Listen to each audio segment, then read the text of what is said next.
Hey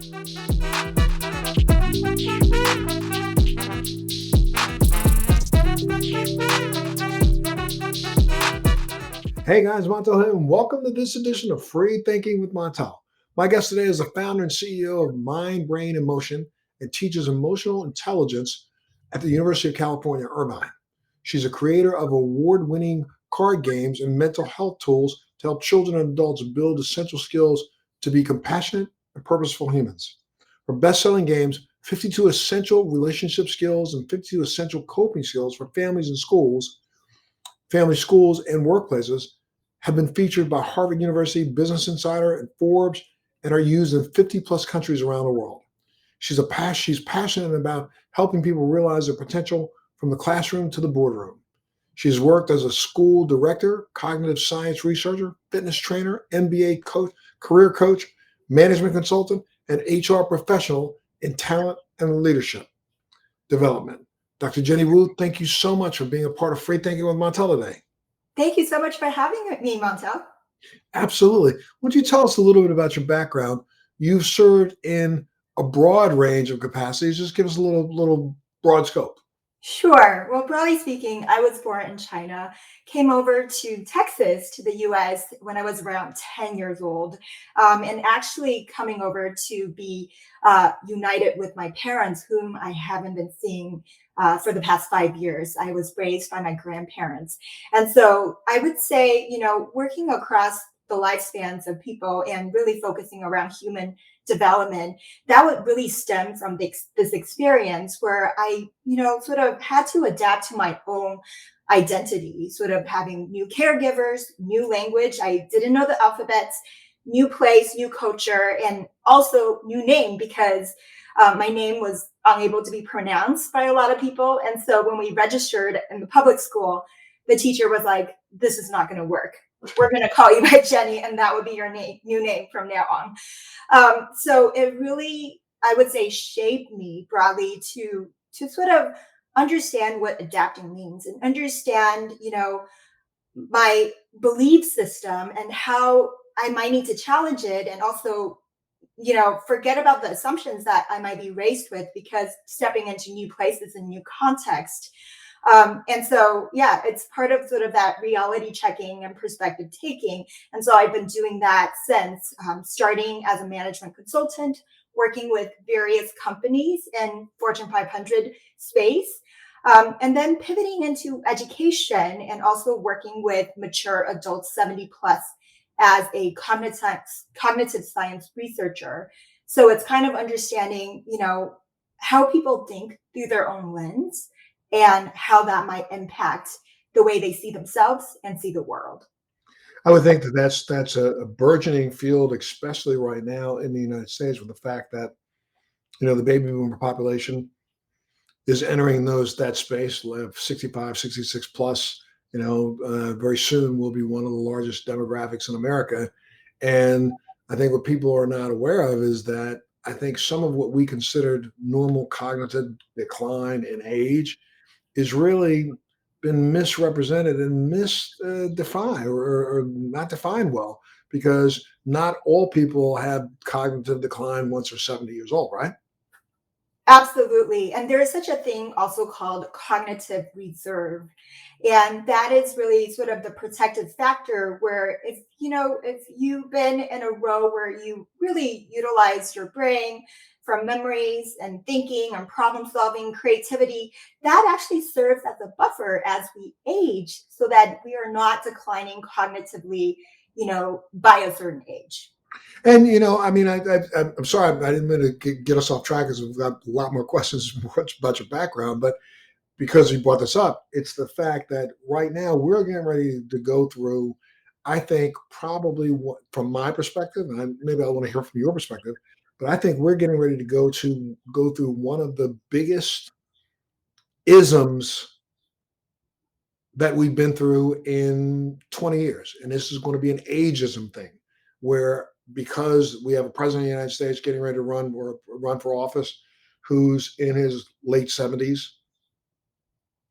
there's going to be so many discussions over the course of the next 2 years Some of them deleterious and really, really, really, really, really just as derogatory as they can be, um, by different pundits, attacking an age of a person who has clearly been someone that you've said, if anybody's got a reserve, it's Joe Biden, because he is literally has exercised that brain every single day of his life, for the betterment of mankind. But we are getting ready to, when I say isms, I mean, it's almost, I hear it now. I can hear it, the pundits on television, and all these pundits that are talking are only 5 or 6 years from aging themselves.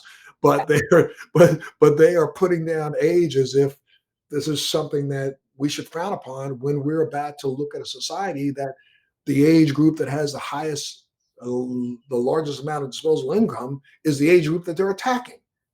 Absolutely. I agree with you, Montel. I would say ageism is huge, and especially the Western society. And, in some parts, because of the portrayal of how it is in the media, the terms that we use, right? And like you said, it's ironic, right? Because we are all going to be confronting that one way or the other, but yet we're attacking each other and these self limiting beliefs.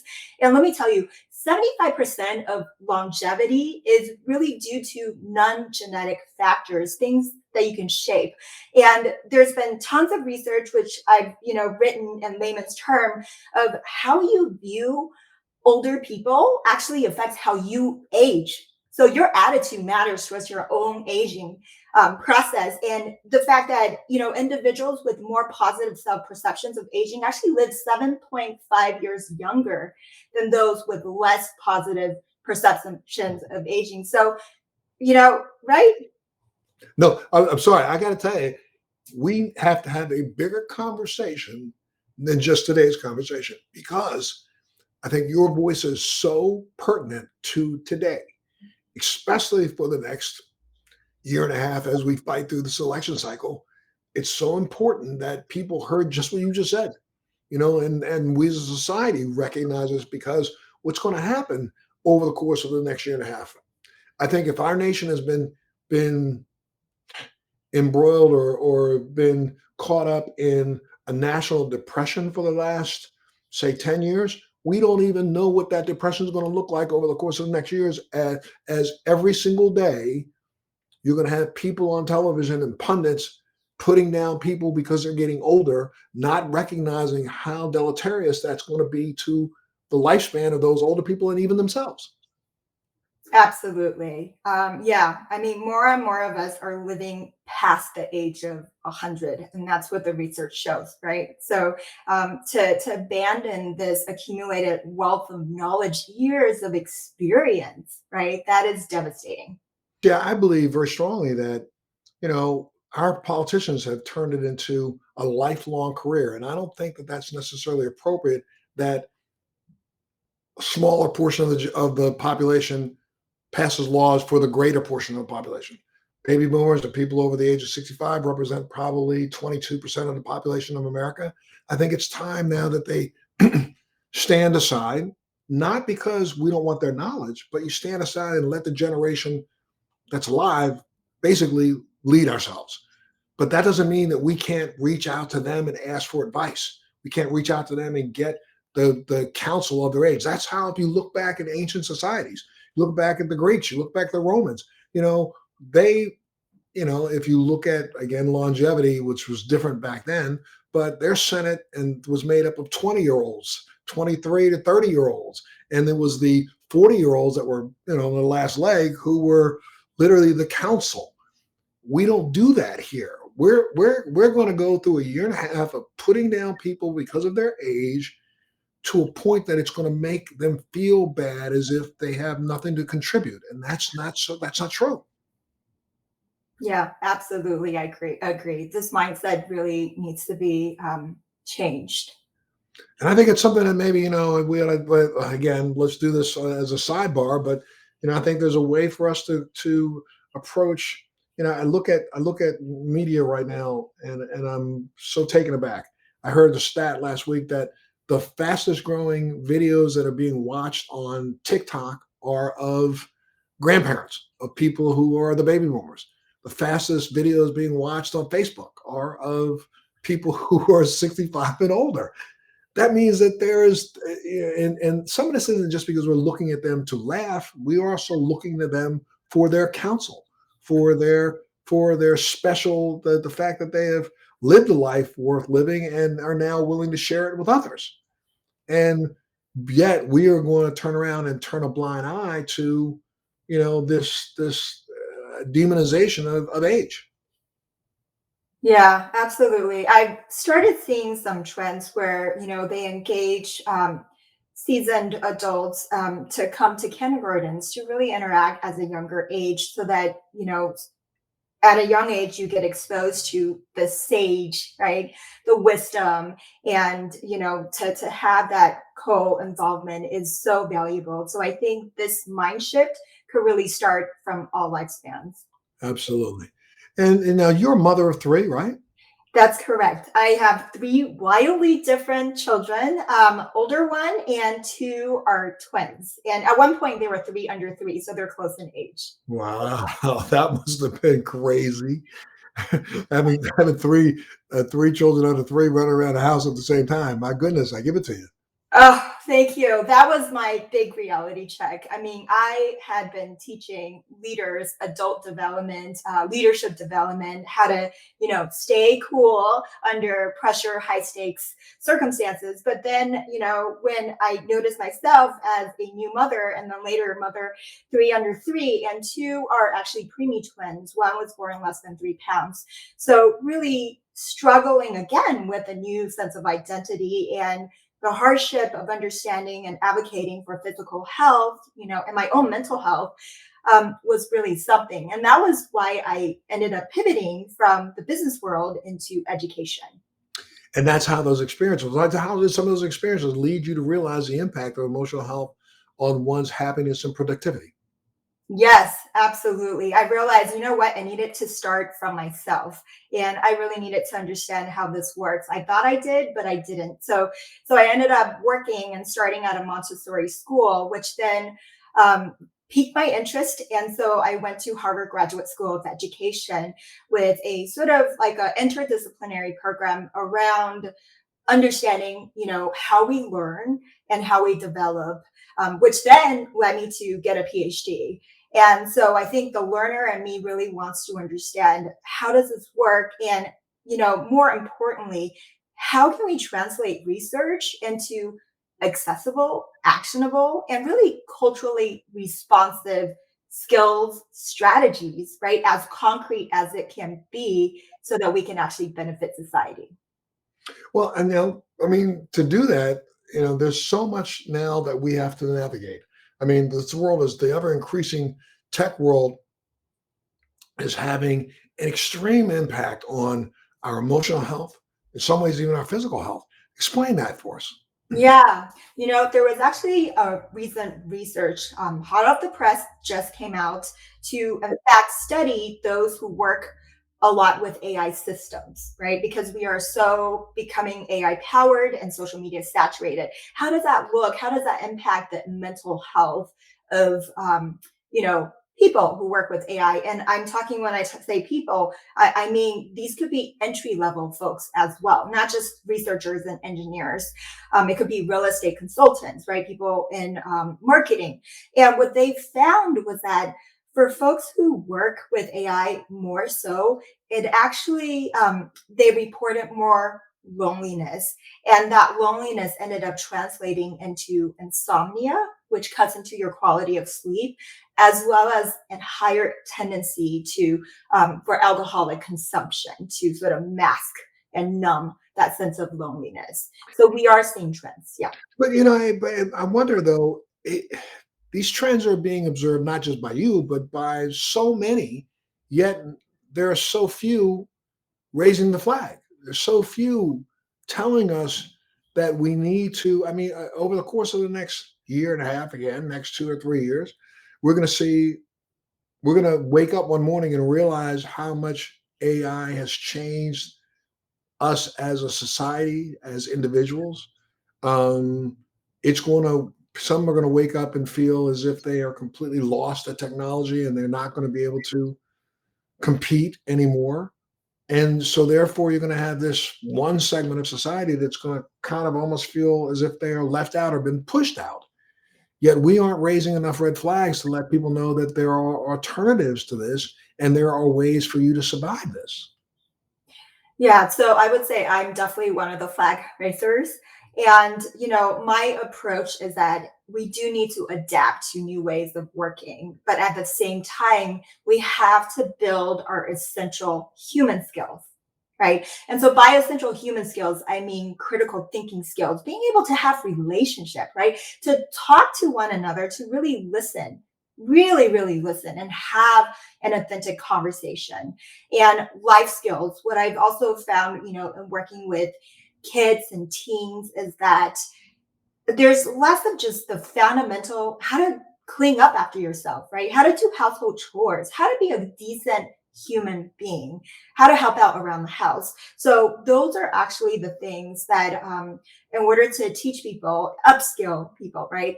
I create playing card decks in a way that disarms and people and making it fun by learning through doing and playing. Yeah, but I think one of the things you were mentioning, the people that don't even clean up behind themselves. I mean, I find it really crazy that all of what we used to take for granted, the aspects of just it's more to me seems more important. Like when I was in a store this morning. I went in and just to grab some breakfast. I walked my puppy, come back in, and I went out, grabbed some breakfast, brought it up because I didn't feel like cooking this morning. And um, I remember I was standing at the counter before me. There was a woman that was there who walked up and just said, I'll take this, put a credit card in, pulled it out, and stepped away. Didn't say thank you, didn't say good morning, didn't say hello, didn't say anything. Person put their order together, came over and handed it to them in a bag. They didn't say thank you, they just took the bag and walked out the door. So things as simple as please, thank you, hello, how's your day? All those things are gone now because we're so caught up in the idea of barely bringing our face up out of this thing. You know what I mean? You stand out in public, and somebody will walk into you and won't say excuse me. I am still annoyed by that. I get really annoyed by that, and I'm not annoyed enough to lash out, but I just I'm like, are you kidding me? Really? You can't even. I don't exist. And for that person who walked by me with the phone in their face and hit me with the shoulder, I don't exist. Yeah, these fundamental values of respect and really human to human connection is very much lost. And I've found that I really need to build the scripts and actually teach the hard skills. Right now, it was the soft skills. Now it's kind of almost becoming a technical hard skills in some ways, right? Of how to say please, when to say it, and having that common decency. And one part I do find that because I work with children so much and families is that it really also comes from role modeling, right? So in child development and education, we often think of just the kids, but the cards and what I do is really for the ecosystem, for everybody, because it's how we treat each other, how we pick up that vibe, right? How we mimic each other and mirror each other. And so that is incredibly important. Absolutely. Well, let's back up for a second. You've studied people and been working with people, and I'm sure that you found a common denominator now in people that are happier, healthier, wiser. What's that common denominator? Yeah. So one of the longest study done out of Harvard, really tracking cohort of people from, I would say, much younger all the way to longevity to what's one of the longest study. What they've found in terms of common denominator is that social relationships and social connection is what helps us live longer, be happier, and feel more fulfilled and purposeful. And so But that's all. Excuse me, I didn't mean to cut you off. That's almost contrary to what we are shoving down people's throats in a way, especially with new apps and this app and this app. What from chit chat to whatever TikTok to whoever you want to call it. I don't care. We're always coming up with stupid way. I'm sorry, I shouldn't say stupid. We're always coming up with these crazy things for people to do that limits social interaction. though we think we're socially interacting. Yeah, I mean, this is why I make cards, and I have so many people saying, "Why don't you turn it into an app, right? An app to teach people how to have conversations, how to have relationship." And I, do a double take and think, well, that kind of defeats the purpose, right? So I agree with you, Montel, and it's certainly a capitalistic society, and we are rapidly churning out new products, new apps, new idea, and it's just this craze, right? It's snowballing into that. Hey, if I'm not getting on this bad bandwagon, if I don't seem cool, right, then I'm going to be left behind. So ironically, it's not about feeling FOMO, right? Fear of missing out. Where we should be feeling FOMO in terms of maintaining that human skills, but rather we, like you said, we've shifted and FOMO in terms of engaging in the next biggest app that's on the market. Right. And again, and so your objective when you put together, am I saying this correctly, that your mind, brain, and motion is really the culmination of this through these card games, right? Now there's multiple versions of the card game that you have.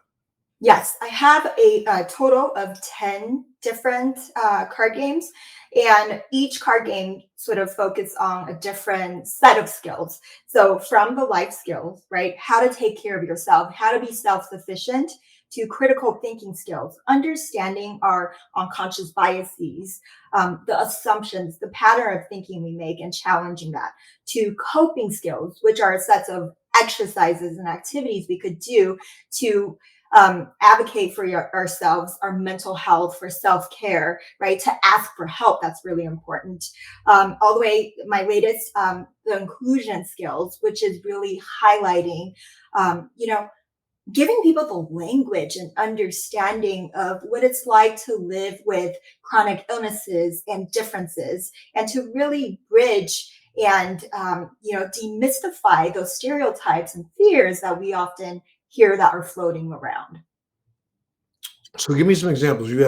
It's a deck of cards, 52 cards for each modality that you're trying to talk about. And explain to me, take it apart for a second. Pull one, give me one example and take it apart and just tell me what the cards say. Yeah, yeah. So I do have a card in front of me and I can show you. Please. But to step back, I would say it's like a plain poker card. And but in this case, the ace, two, three, fours are actually levels of difficulty. And the suits, the hearts actually stand for something like self-awareness, self-knowledge, self-control. Whereas the diamonds stand for how you cope, how you manage yourself, and the spades, clubs each stand for other things like relationship skills and social awareness.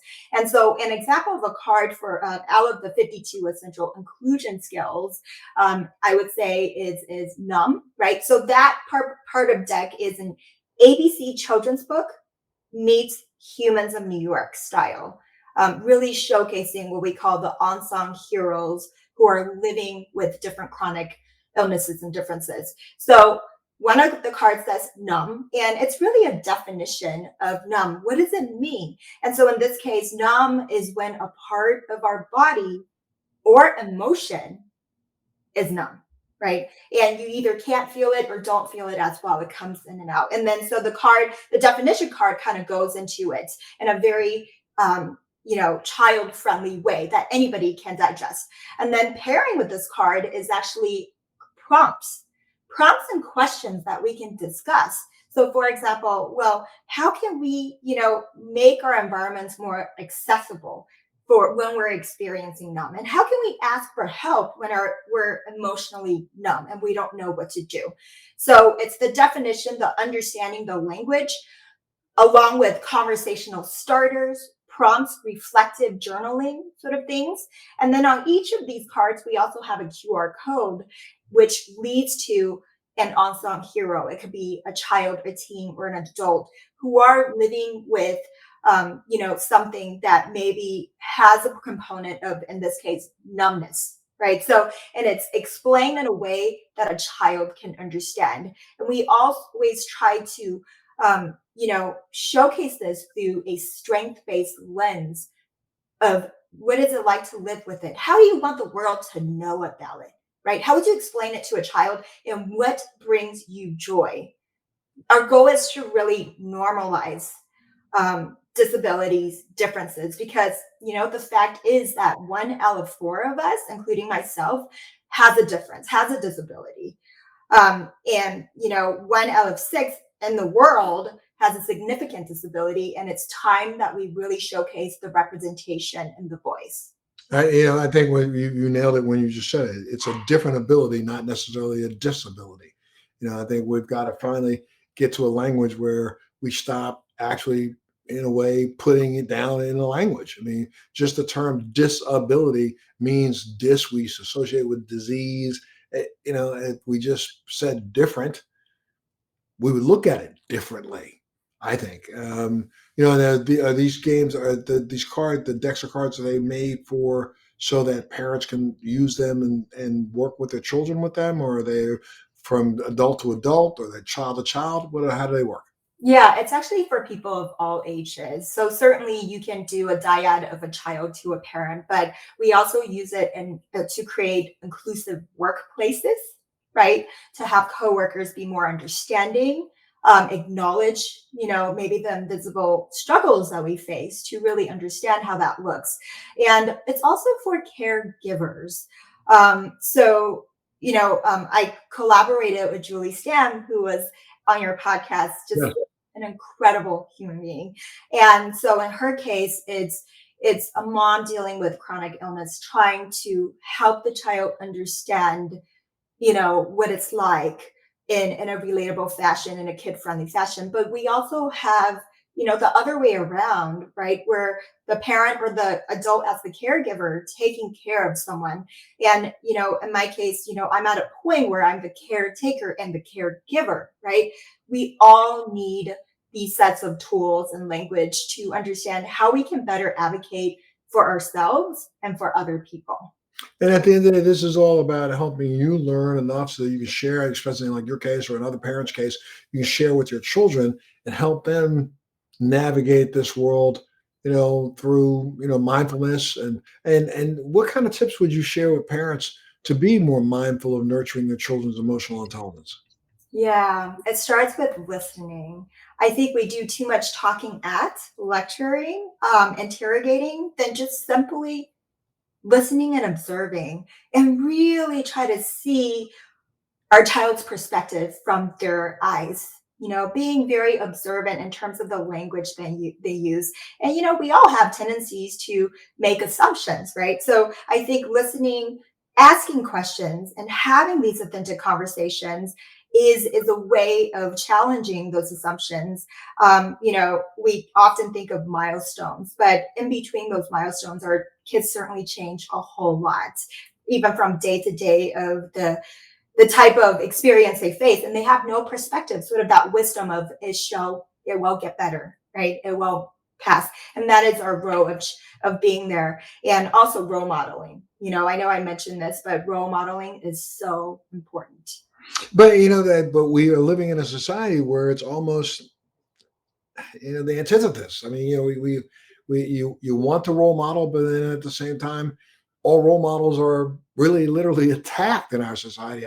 I think in some ways it's bizarre how, you want to be a good example for your child, and then your child walks out the door and they have so many bad examples that they have to try to navigate through. Yeah, it is very much swimming upstream. I try to think of it as a way of, I've worked in a lot of projects with a lot of people, and there's certainly people that I've worked with that I never ever want to work with them again. That creates that toxic environment that you mentioned. But in some ways, especially in my youth, had I not worked in those environments, I would not have that perspective and understanding of this is what I'm not going to be doing. And, another analogy is that in certain kindergartners, teachers actually, are happy that there are children acting out and behaving poorly, because it's a part of learning process actually for everyone. And so in the little microcosm of my household, when one of my child is acting out, you know what?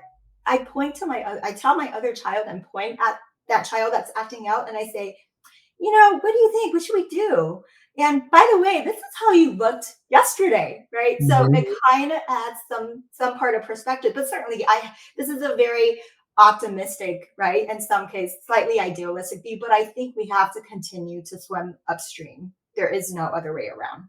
I've been reading. I was reading an article recently about various places in the world where they are literally actually legislating, or not legislating, but mandating like very child-free zones, places where kids can't go, where another group can't interact with them, or where they don't want them to. That's not a solution, right? Yeah, that is not. I mean, well, I guess it depends on the context, right? If it's exposing the kids to certain things, language, right? Meaning meaning like just basic restaurants. There are certain restaurants in Singapore and other places where they call them child-free zones, where you can't take your child out to lunch, or you can't go into the smoothie place because they don't want children in there. It's like, what? And there's some certain places in the same area of the world where there are certain adult places where certain demographics of adults aren't allowed in. Anybody over 50 can't come. Why is Yeah. that? You know what I mean? Yeah, we are definitely, there's an affinity to like-mindedness, right? And that is our comfort zone. And certainly, there are people who are comfortable with being in that bubble, being in the echo chamber. And that's one of the issues we see, right? So I agree. Yeah. Yeah. Well, what are you working on next? I know you're working on some other projects, right? Inclusion skill is one of the biggest ones. The next one is actually interview skills. And I say this because I'm the first one to graduate from college. And, coming here with not a lot of resources or social capital, really, we just didn't know anyone. This college application process was really hard for me. I didn't know there were test prep. I didn't know how to fill out some of the stuff on the application. It was just, and it wasn't until much later when I was in grad school, I realized, oh my God, apparently people actually get help and get support. I went to a public high school where there was one counselor to maybe, I want to say like close to 1,000 students. The only time I saw the counselor was to report where I ended up going, like where I got accepted. So my whole goal for all of the card decks is to democratize and commoditize knowledge. And my friends know me as a knowledge smuggler. And so when I had gone to Harvard, I was like, oh my gosh, like why should all the knowledge, research, and conversation stay in the ivory tower? I need to smuggle these nuggets out, right? In a way that people understand them, can use them, and in a way that is honestly culturally respectful. So that's what I've been doing. And so the interview skills is really to tap into the social capital, these people who have been through the experience to provide the insider's understanding of what college admissions mean, what getting a real job, differentiating yourself and standing out in job interviews and college interviews. Wow, that's great. Well, I got to thank you so much for being a part of the show today for free thinking, because this is what we really need to do, is do a lot more free thinking, and especially in the way you're trying to do it. Give people some information about where they can go to find out more about your cards, and give us your stats. Where do we go? Sure. All the card decks can be found on Amazon, which you can type in something like 52 essential coping skills, and they should all appear. It's one of the number one Amazon bestseller. And you can also get free resources like quizzes and assessments and lessons on my website along with the card decks. And that's at mindbrainemotion.com. And I can be found and reached at Instagram at mindbrainparenting and YouTube at mindbrainemotion. Great, great. I think people are going to be excited about getting an opportunity to see if they can get a hold of the cards and start using them in their own life. Thank you so much for what you do. And again, love to have some conversations offline about this at some point in time in the future, because I think that it's amazing to me that Hollywood is so caught up in, believe it or not, the 18 to 34. This has been a Hollywood mantra for the last, 50, 60 years. 18 to 34, 18 to 34. Most of the advertising goes towards 18 to 34. And right now we're living in a time when 18 to 34-year-olds don't have that much money. I mean, truthfully, yeah, they do, but a lot of them are living in their parents' basements. So it's time for us to be a little bit more inclusive when we reach out and try to reach people with messages. And this is a message that I think would reverberate clearly with, an older generation that needs to understand that they still have value. Absolutely, 100%.